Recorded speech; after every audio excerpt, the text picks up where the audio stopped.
Hello everyone, I am doing a fantasy character tier list because it looked fun. I didn't want to put together the list myself, like pick the characters, because I knew I would just subconsciously make it so I could like bell curve it and pick a couple all-time favorites, a few amazings, more greats, quite a few goods, a few fines, a few people I think are bad, and why did I write dislike here? Throw them into the sun. And a few people I want to throw into the sun. So instead, I left it up to Discord, expecting, a few people to put in a couple. I didn't limit the amount of entries, put it on a few Discords. And then the people over in Alex Nieves' Discord, we got Pranav, Oliver, Shake, Chief, and Dylan. Led to me having 119 entries after an hour, half of them being to troll me. 119 is obviously an insane amount. So I took the first 48 that I got, I think, and then I added one because no one picked Fitz, because I said at the beginning I was going to include Fitz no matter what. So this is the list of characters we had. I've named them all, so if you want to do the list itself, you don't have to look at this image and try and guess from all of Fantasy who this is, because that would just be really hard. And I'm now recording this for the second time because the audio got messed up the first time, but let's get into it.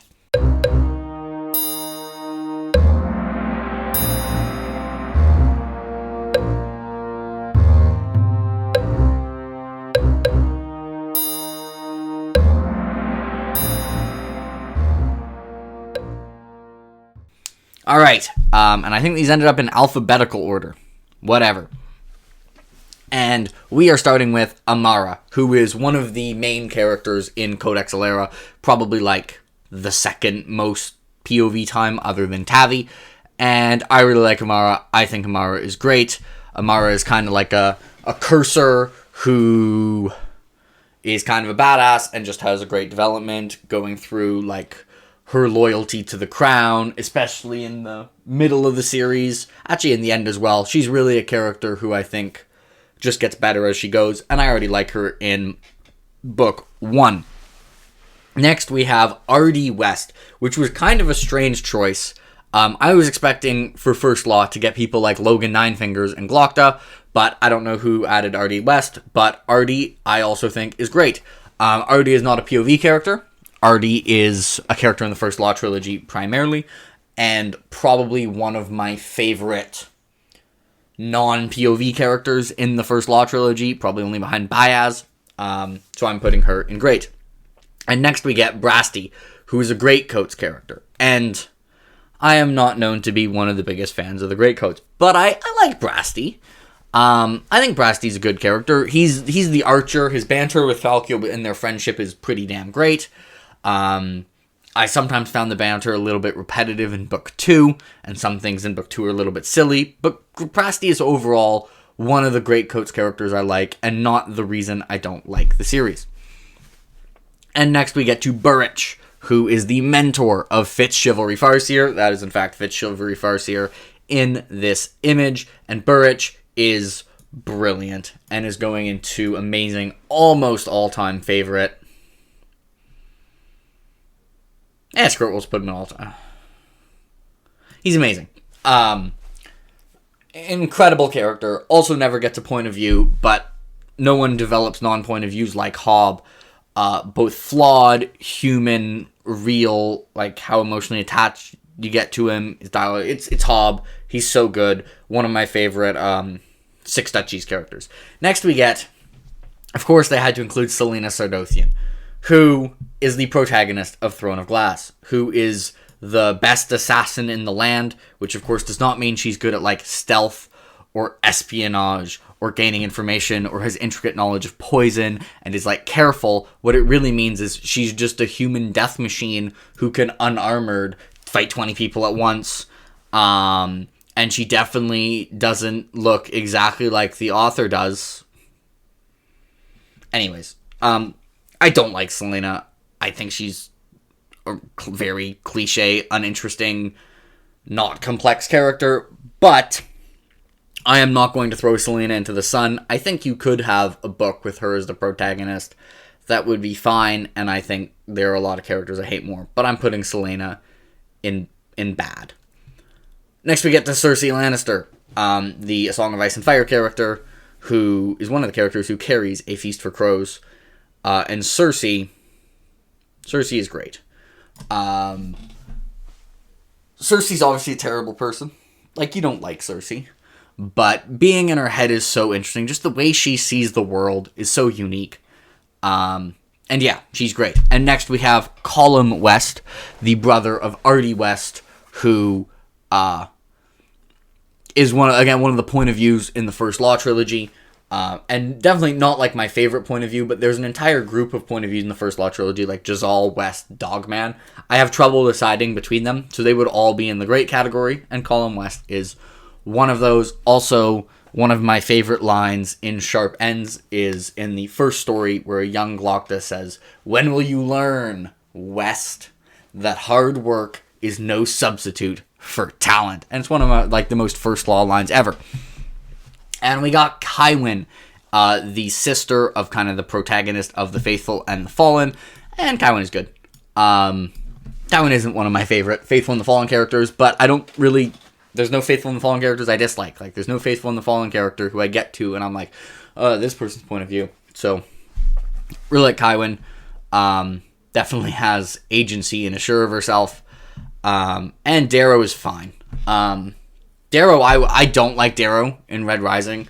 I find not only does just how good he is at everything not feel particularly earned, but also he just annoys me where, like, there's a line he has in the book where he's like, "Don't they realize, like, how unique and special I am?" And it's like, fuck off, Darrow. You're not that special. Also, the fact that, like, his first line of internal monologue already annoyed me. And it's like, to be a helldiver, like, your fingers need to be faster than a flickering flame, but mine are even faster. And I'm like, fuck off. No, they're not. That's a figure of speech. And they're not. Stop it. You're trying to be all dramatic. It just annoys me. But Darrow is, I think, way more interesting in Morningstar, and I haven't gotten to the second trilogy, so he could go up. But he's fine. Like, he's a character in Red Rising. I like the supporting characters way more. Whatever. And next we have Denna, the infamous Kingkiller Chronicles character that some people think is the best character in the Kingkiller Chronicle, and some people hate. And I'm closer to this side. So Denna is kind of the main love interest in Kingkiller, and I think... Like, I get where people are coming from when people say it's like, oh yeah, but like, you only find her annoying because like, you're reading from her from Koth's perspective. If we were reading this from Denna's perspective, then Koth would be annoying. And it's like, okay, yeah, that might be true, but she's still annoying when we read her from Koth's perspective. So, I still don't like reading her about her. And also, I think Patrick Rothfuss fundamentally failed at what he was trying to do. He has said that he is sick of female characters who... Just the most important aspect about them is that they're a love interest, and everything interesting about them, like, is largely centered around the fact that they're the love interest of the protagonist. And instead of writing a character who doesn't, like, whose development and intrigue doesn't come from being in the love interest, he just wrote that exactly, but made her a frustrating love interest, which, no, like, if you want to know how to write a female character whose, like, personality and interest is not based on her being a love interest, read Robin Hobb and talk about Kettricken. But no, Denna I'm putting in bad. I don't like reading about her, and I think Patrick Rothfuss fundamentally failed at what she's going for, and I think, you know, aside from her relationship with Koth, I don't think she's a particularly dynamic character. And, you know, people will be like, oh yeah, but, like, you know, if you were reading it from Denna's point of view, well, we're not. So if you don't communicate it, because we're from Koth's point of view, like, you don't get to just fill in things we don't know and assume it's brilliant. You can do it if you want, but I'm not going to. Anyways, Denna, I don't like her. Anyways, next we have Dobby from Harry Potter. I don't know who included this. Like, the Google form I had to pick these were anonymous. For most of them, I could kind of guess who it was. Like, the first two people on this was Ibn Chiron, who's somewhere here. There he is. Why isn't he higher up? This is mostly alphabetical. His file the name of his file must have just been Ibn Chiron. Whatever. And Kettricken. And I was like, oh, that's Panoff. I don't know who Dobby was. Anyways, Dobby plays a bigger role in the books than the show, than the movies. Basically has parts in every book. He's kind of like, if house elves existed in real life, people would complain that Dobby was just a stereotype of a house elf. Like, he's very exaggerated, but that's kind of Harry Potter characters in general tend to be very exaggerated, and it works. I don't think anyone's going to claim Dobby is, like, a super deep character. I don't dislike Dobby. Dobby is fine. Elaine Trackland, one of the most hated characters in The Wheel of Time, and one of the main 6 POVs, and easily my least favorite of the main 6 POVs. But it's not because I think she's bad, it's just I like the other 5 more. When Elaine is in an interesting situation, her chapters are good, and when she's not in an interesting situation, she isn't able to carry the chapters the way Matt or Rand can. I'm going to put her in fine.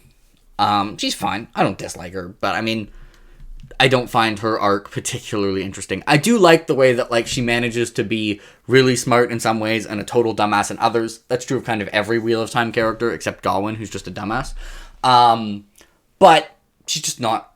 I don't think she's as interesting. I don't think she has as much character development or as arc as the other characters. And now we get to Athalia. And for the first time, we get to throw someone into the sun. The power of the sun in the palm of my hand. And Athalia drops my scores for the Greycoats by a full star for each book. She's one of my least favorite fictional characters. I don't know, like, Athalia is the type of character who, when I read Athalia, I wonder, like, did the author have other people read his book before he published it? And how did no one tell him this was a terrible idea? So Athalia, for those who don't know, her general premise as a character, she shows up in Traitor's Blade, our protagonist is like, you know, not doing well, and she's a prostitute, and she's like, Destiny said that you would bone me, and, you know, the protagonist is kind of like, I'm not interesting. So Athalia, ever so slightly rapey, although I don't know if the author was aware of the fact that it was very rapey. Anyway, and the rape heals the protagonist, and then the protagonist kind of, like, instantly falls in love with her. It's terrible. She shouldn't exist. She's the worst. Maybe probably one of my least favorite characters of all time. Literally drops the Greycoats books of full stars. If Athalia was not in the Greycoats, I probably wouldn't love the Greycoats. I still would think they have issues, but I also probably wouldn't have DNF'd the Greycoats because she's the worst. Anyways, Faille from The Wheel of Time. Now, if I was not on my reread of The Wheel of Time, if this was my first read and I was just through book 4, Faille would be in bad. I don't like Faille in book 3 and 4. But Faille, throughout the series, steadily gets better. And by the late books, I actually really like Faille. The problem is, when she gets better as a character, is at the same time where, like, her plot isn't interesting. But I actually like Faille. I'm putting Faille in fine. Like, at times, I think she's good. Not quite great. But it averages out with the times when I think she's bad. And next we get Felurian, which, for those of you who have not read Kingkiller Chronicles, who have heard that there's, like, a chapter or 2 in Wise Man's Fear that's just, like, fairy sex. This is that fairy. She shouldn't be in the book. Whatever. She has some personality, but just, like, why are you in the book? Like, what is going on? Throw her into the sun. More for the plot line than the book. Now, there's stuff in the middle of that that's good, and it's only like 80 pages of the book, so sometimes it gets a bit exaggerated to act like people act like it's half the book. But it's still terrible. Throw her into the sun. So we've been a bit negative for the last few, but now we get Fidelius, who is, before Battleground, was my favorite Jim Butcher character, not named Harry Dresden. And he's amazing. He's kind of like a very old, he's kind of Amara's teacher as like a spy. He's a very old, like, veteran spy. Kind of different, very different than Harry in that he's extremely pragmatic, and much more morally gray, but has one of my favorite character arc in Codex Alera, and just one of my favorite character arcs in general. A character who just keeps getting better as you go on and starts amazing. He's perfect for what he is, and he goes into amazing. And now we get the first all-time favorite. We get Fitz Chivalry Farseer, who is my favorite fictional character of all time. The protagonist of the Farseer trilogy, the Tawny Man trilogy, and the Fitz and the Fool trilogy. The royal bastard who becomes an assassin. Like, Fitz is the most human character that I've ever encountered. To be able to describe him, I would almost like, and actually like what his personality is, I feel like I need to describe his relationship with all the other individual characters, and he has like 10 relationships as good as any other relationship in fantasy. His connection to the natural world, his like, you know, life, like being an assassin and coming with that, like he's such a multifaceted character who, despite having like all these different traits and being so multifaceted, you feel like you know him so well. No one can fuck with Fitz. Also, when he's sad, I'm sad. Like, the funny thing is, I wasn't even the biggest ever Fitz fan after the Farseer trilogy. Like, he would have been in great after Farseer, and then Tawny Man, he leaped up into all-time favorites, and then Fitz and the Fool, he became first on that all-time favorites. Oops. Yeah, leave me alone. Next, we have Galt from the 5 Warrior Angel trilogies by Brian Lee Durfee, who is kind of the main morally gray point of view in the first book. And Galt is great. I'm going to put Galt here. Galt is my favorite character in this series. I love, like, the thing that makes him morally gray. He isn't malicious. He just is apathetic towards things. Like, the first chapter you meet Galt, you're like, yeah, he seems fine. Like, he's kind of neutral to a lot of things going on. And then you get a scene where, like, the background is people are, like, murdering and enslaving and tormenting people, and he's still apathetic. And you're like, oh my, oh no. Your apathy is a little bit scary, Galt. Also, just his no-nonsense approach to things. He's great. Probably reminds me a little bit of Fidelius. I like Fidelius more, though. I think Fidelius, a little bit more emotional, but somewhat similar in personality. They would get along or hate. They would either kill each other or become best friends. But they wouldn't, like, kill each other in, like, rage. They would just, like, calculatedly decide, like, yeah, I should kill this person. Anyway, Galt's wonderful. And next we get Gawain, who is an idiot. Like, Gawain is frustrating. He makes such terrible decisions. I will say one thing about Gawain. People say, like, as a sign that, like, a character is well realized, that, like, if you told them a situation, they could then say what that character would do. And that is true about Gawain. The problem is, I know he would do something frustrating and stupid. I actually think he's better written than some of the characters on here. I think, like, Robert Jordan was trying to have him as, like, the more traditional hero who then doesn't know what's going on, who's, like, just well-intentioned but so misguided. He's still frustrating, and I'm throwing him into the sun. The power of the sun in the palm of my hand. Partially just because throwing him into the sun sounds really fun, and he deserves it. Even if I don't hate reading about him, he would be, like, in fine. But throwing him into the sun just sounds really fun. But I'm going to put him above these others. And next we get Harry Blackstone Copperfield Dresden, who is, of course, an all-time favorite, the protagonist of the Dresden Files, who makes so much, like, inflicts so much of the personality into the Dresden Files. So much of Dresden comes from being from Harry's somewhat misguided, not particularly practical point of view. Similar to Fitz, it's how well I feel like I know him. He feels like an actual friend that I know. And Jim does such a good job of having, like, his traits and who he is slowly evolve over time while still maintaining the core aspects of the character. Like, there's so many things that if you told me, like Harry would be a very hard person to do a fan fiction for because of who he is as a core person. It would be so hard if you weren't Jim Butcher to not write something that he just wouldn't do. Like an example of, like, a core trait that will never go away. Like, if you were to write a story or an adaptation and you got rid of this trait for Harry, it would not be Harry anymore. Is his belief that magic should be a force for good and that magic should be used to help others, which gets him in a lot of trouble. Like, this is almost his religion, his faith in the forces of magic themselves, and it gets him into a lot of trouble. But it's a part of who he is, and I love Harry, and he will always be an all-time favorite. Next, we have Ammar ibn Kharan, who is one of the very important characters in The Lions of Alrazan by Guy Gavriel Kay.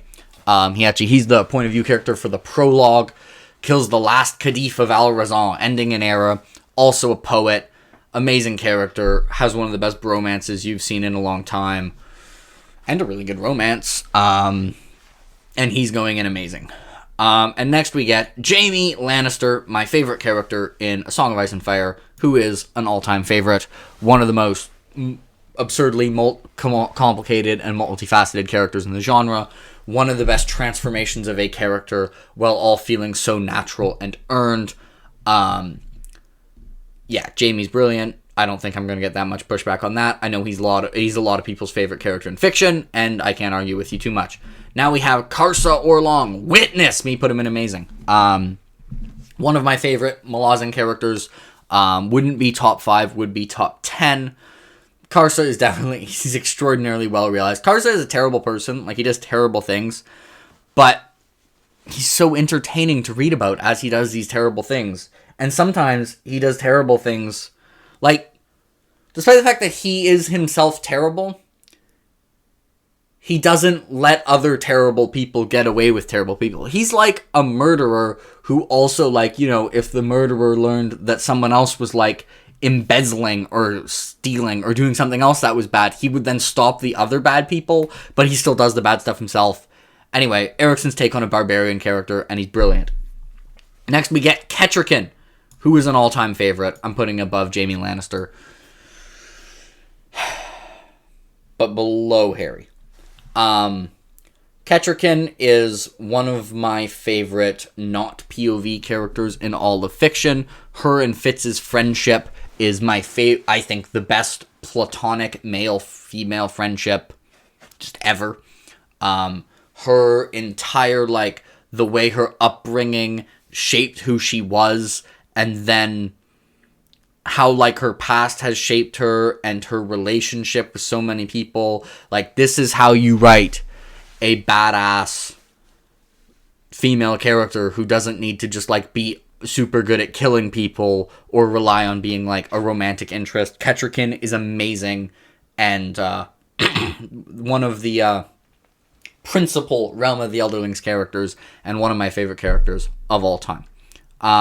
Next we have Khalid, who is the protagonist of Breach of Peace by Daniel Green. And, like, I just feel apathy towards Khalid.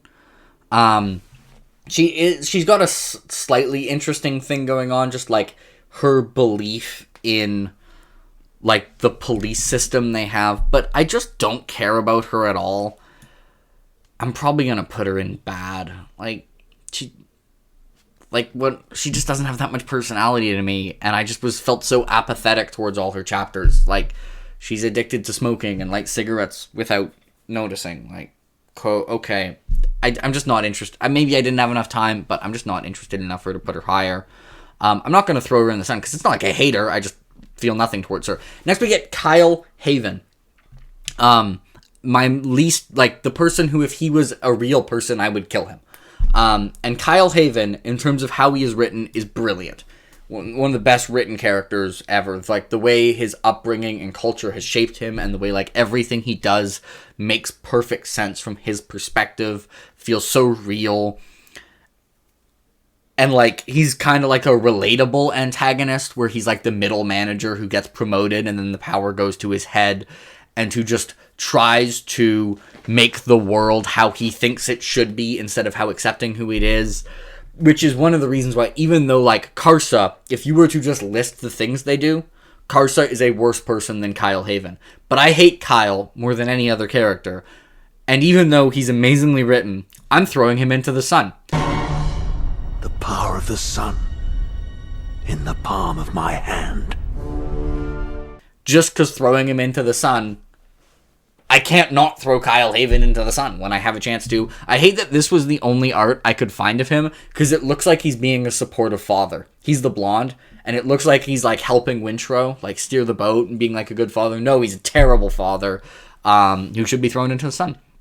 And we continue on to Leanne She, the godmother of Harry Dresden, who is great, in my opinion. Leia is one of those characters who your opinion on changes as you learn more about them, and I think Jim Butcher is extremely good at this, because I find a lot of the time authors have a character who you either start loving and end up hating, or start hating and end up loving, and sometimes I find it somewhat cheap, because all they did was, when you met them, the person sucked, and then they started doing good things, so you liked them. Jim Butcher doesn't do that. Like, the people still act the same, it's just your perspective on the motivations makes you understand them more, and it's great, and Leia is great. Next, we have Lift from the Stormlight Archive. A very controversial character. Some people's all-time favorite, probably, and some people would throw her into the sun. I'm a little bit in the middle. For a long time, I was undecided on Lift, and she would be in Fine. I really liked her chapters in Rhythm of War. Her voice is annoying, like her humor is childish, but I actually like her character, and like I think her backstory and the way it shaped her is going to be really interesting. So I'm actually putting her in good.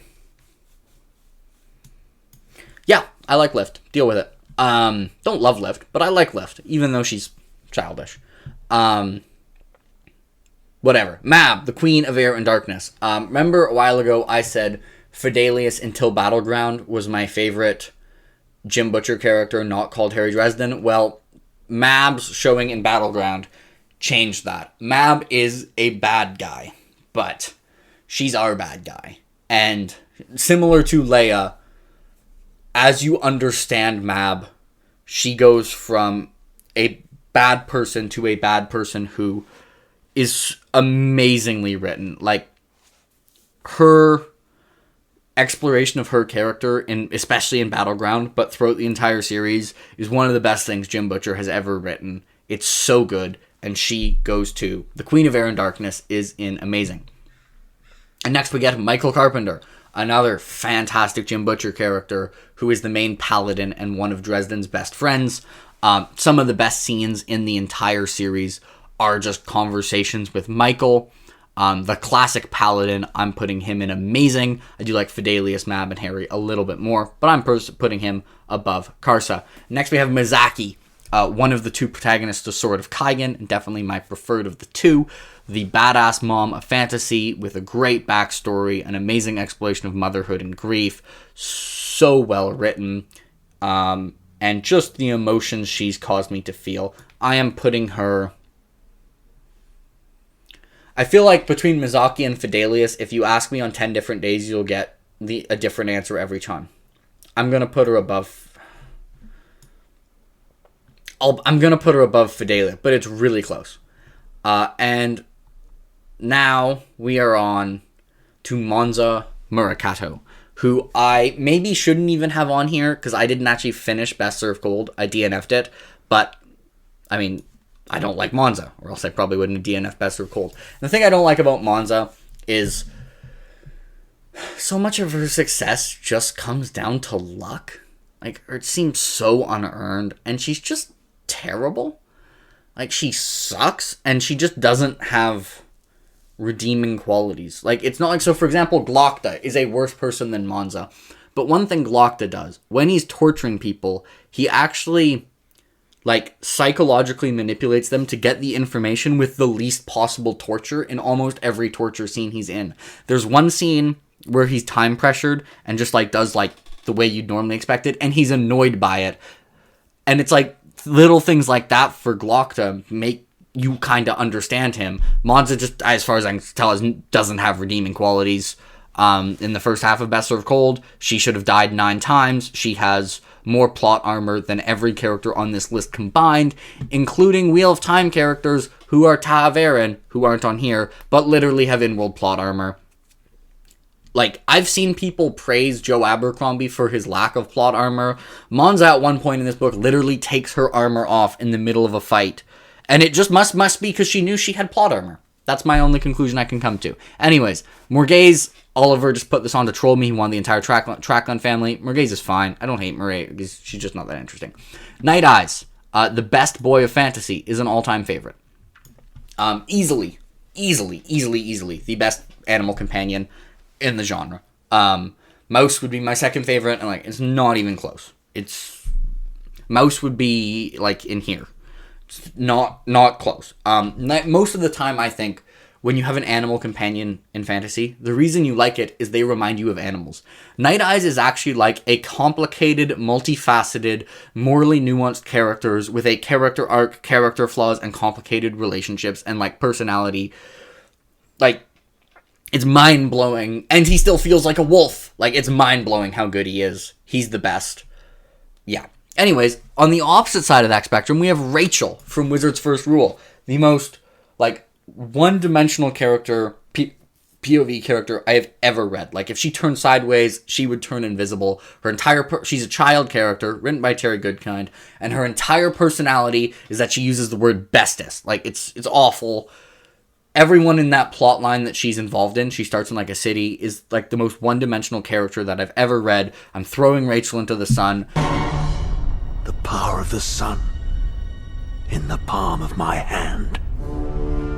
Which sounds mean because she's a child and she's like a relatively wholesome child, but she should, you know, develop a personality. And I can't feel bad because she's the most not person-like character on here. At least Athalia is distinctive. I hate Athalia, but at least she's distinctive. Rachel is nothing. And it was so frustrating to read. Like, you know, Lift is a child character that annoys people, but even like, you know, the biggest Lift haters here. Alex, if you're watching this, Lift is distinctive, right? Like, you know, Lift certainly has personality. You may hate her personality, but you can't argue she's not distinctive. Rachel is just nothing. Like, she's terrible. Anyway, Rin, the protagonist of the Poppy War. A very controversial character. I'm sure some people would throw her into the sun. Some people might have her as all-time favorite. She would be closer to all-time favorite than thrown into the sun to me. I actually really like Rin. It was funny, I read the Poppy War after Book of the Ancestor. And Nona is one of the most like hyped protagonists in the genre, who I would probably put in like here, like in good. And I just like didn't find her that interesting. Rin, people hate on, but I found really interesting, and who had developed a lot throughout the series and was very distinctive. I'm gonna put her either top of good or bottom of great. I'm gonna put her top of good. Yeah, top of good. I'm not super emotionally invested in her, but she's very distinctive. I'm not gonna quite. I think she's more in line with Kywin than she is with Cersei. Rudolph the Brown-Nosed Cop, I'm throwing into the sun. The power of the sun in the palm of my hand. Similar to Kyle Haven, except I don't think Rudolph is nearly as well written as Kyle Haven, but he's meant to be hateable. He's not actually terribly written. He's a Dresden character, so he's well written. I don't think he's one of the best written Dresden characters the way I think Kyle Haven is, but I hate him and want to throw him into the sun. And we have Samwise Gamgee. Samwise the Brave, who was only included in here because the person who included this knew I wouldn't put them in all-time's favorite, and then people would yell at me. I really like Sam. Sam is still one of my favorite Lord of the Rings characters. I'm going to put him in great. I think he is the best moment in Lord of the Rings, and his chapters in Return of the King, from his point of view, are better than the Frodo chapters in the first two books. Which I think I was in the wrong mindset when I read Lord of the Rings, because I just read Wheel of Time, which makes you a little bit cynical about how petty people are, and so when Sam just starts the books instantly loyal to Frodo, so I want to try going into Lord of the Rings with the correct mindset, and maybe Sam can move up, and I can appreciate what he is. As of right now, I would put him bottom of great. And we have Sonya and Shiro, the two back-to-back, the other two Knights of the Cross with Michael Carpenter. And I love them all. Sonya is great.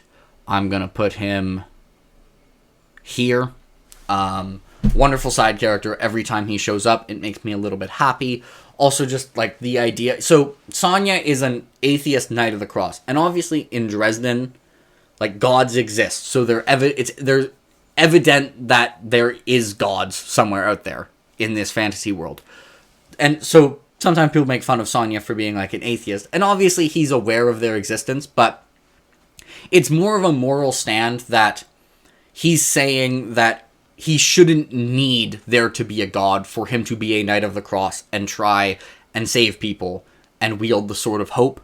That it shouldn't be necessary, that he should just do it because it is the right thing. So I think he's a really interesting character, who's definitely very distinctive. and says "duh," and someone in Alex's Discord needs to learn to accept that he says that. Yeah. Anyways, next, Shiro, another Knight of the Cross, who I'm putting here. I can't talk about Shiro that much for spoiler reasons. But, oh no, I don't. That was not what I meant to do. Where did I have Amara? I had Amara here, I think? Here. I think that's where I had Amara. Whatever. And next we have Tia from Lightbringer. And people know I am not the biggest fan of the last 2 Lightbringer books. But there is one character who's consistently fantastic for both those books, and it's Tia. Now, Tia gets introduced late and doesn't... Like, when she got introduced, I didn't like her as much as Kip or Gavin. But their plots I thought went to shit, and Tia's wrap-up was fantastic. And I'm going to put her in great. Anyways, next we have Theon Greyjoy, who is in A Song of Ice and Fire character, and plays a significant role in 2 books. And in one of those books, he's fine. In one of those books, he's amazing. And I'm averaging those out to great. I think I like him more than Cersei on my A Song of Ice and Fire. Definitely not as much as Jaime or these characters I haven't. I'm going to move him in between Artie and Colum. I'm going to split up the West siblings. Yeah. Next we have Toot Toot, who's an extremely fun character in Dresden that has some emotional moments, but, like, he's good. I like Toot Toot. He's just so fun. Anyways, Troll Sengar is an all-time favorite. My favorite character in Malazan Book of the Fallen, and it is not particularly close. Like, he's by quite a bit. Technically introduced in House of Chains, but really fleshed out in Midnight Tides. His questioning and to tyranny and standing up to it is kind of, I would say, one of the core aspects of his character, but he's then fleshed out with some of Ericsson's best relationships, and he has some of the most emotional moments in the series, and some of the most emotional conversations. His relationship with his brother, Fear, and Rulad especially are so well written, and I think his relationship with Rulad is extremely nuanced. And so, yeah, every time I started to doubt whether he was my favorite Malazan character, we'd go back to, like, a troll point perspective, and it'd be amazing. I'd be like, no, he's easily my favorite Malazan character. Anyways, Tyrion Lannister, another Song of Ice and Fire character. I don't like him as much as his brother Jaime. He's definitely one of my favorite A Song of Ice and Fire characters. I don't like his chapters as much in his latest book, but he's just so damn good in the first 3. His relationship with Tywin is so good. His kind of entire background and the way he's shaped him is so well written. I'm going to put him here in amazing. He's not quite an all-time favorite, but he's brilliant. Next we get Ublala Pong. One character ago we had, like, Troll Sengar, my favorite Malazan character, and this is my least favorite Malazan character, who's going to be thrown into the sun. The power of the sun in the palm of my hand. Ublala Pong is not just an uninteresting and one-dimensional character who gets way too much screen time. He's an incredibly childish character who's sometimes borderline insulting. He takes everything I dislike about Lift with none of the upside. His conversations with some of the female characters and T-Hall in Midnight Tides are some of the worst conversations I've ever read relative to the quality of the book they're in, where literally T-Hall is, like, introducing people, and it's like, oh yeah, and Ublala Pong is up there, and the women characters are like, oh yeah, I don't care, and then T-Hall's like, he has a huge dick, and then the women characters are like, I'm going right up. Like, borderline insult characterize it, like, writing. He's so one-dimensional. Like, the amount of screen time he had is insulting to all the characters who were better. And if you cut him from Midnight Tides and the Crippled God, I might like them as much as Toll the Hounds. Anyways, Ublala Pong is terrible. Throw him into the sun without even thinking. Never question putting him anywhere above. He sucks. Verity Farseer, on another note, is amazing. Such an amazing character. He's the uncle of Fitz Chivalry Farseer. And after Chivalry Farseer, Fitz's father, has a bastard. This isn't a spoiler. This happens on, like, page 2. What I'm about to describe. Verity becomes the king in waiting, in line for a throne, and the struggles he has to face while trying to be a good, like, king in waiting, and his relationship with his niece Fitz, and with Kettrikin, and with just all the other characters is so brilliant. He's an incredible character, who I can't talk about too much, especially for his stuff at the end of Royal Assassin and Assassin's Quest.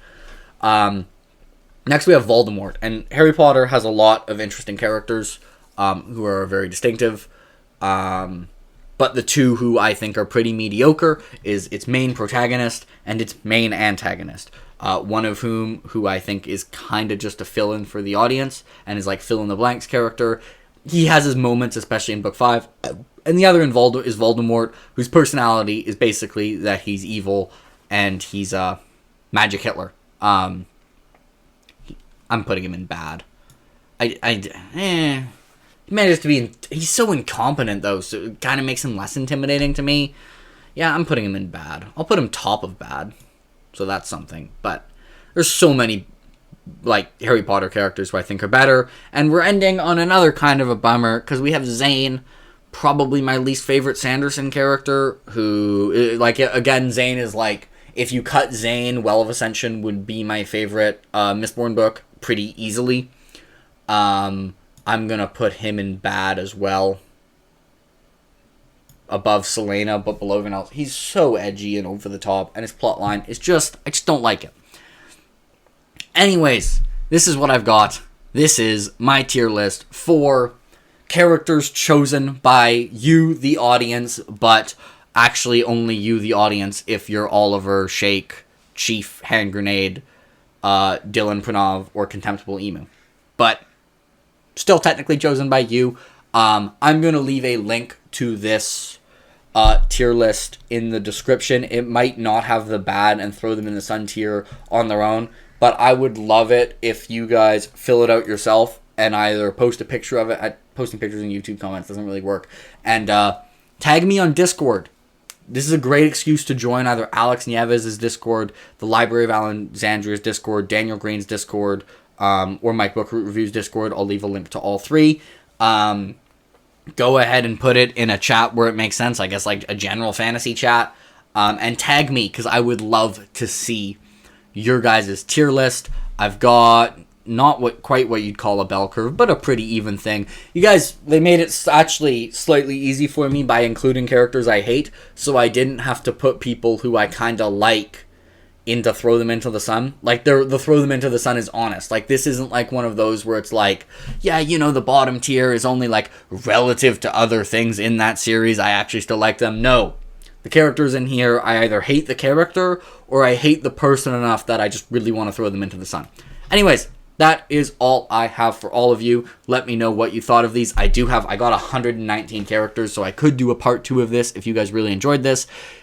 Will mean I will have to format all of these damn images again, which is going to take a long time, but whatever, I am willing to do that and put in the work for you if you enjoy this content. And if you don't like the tier list, then tell me so that I won't do another one, and it'll save me quite a bit of work. But if you do, I am happy to do it, because these are fun to do. Have a nice day, everyone.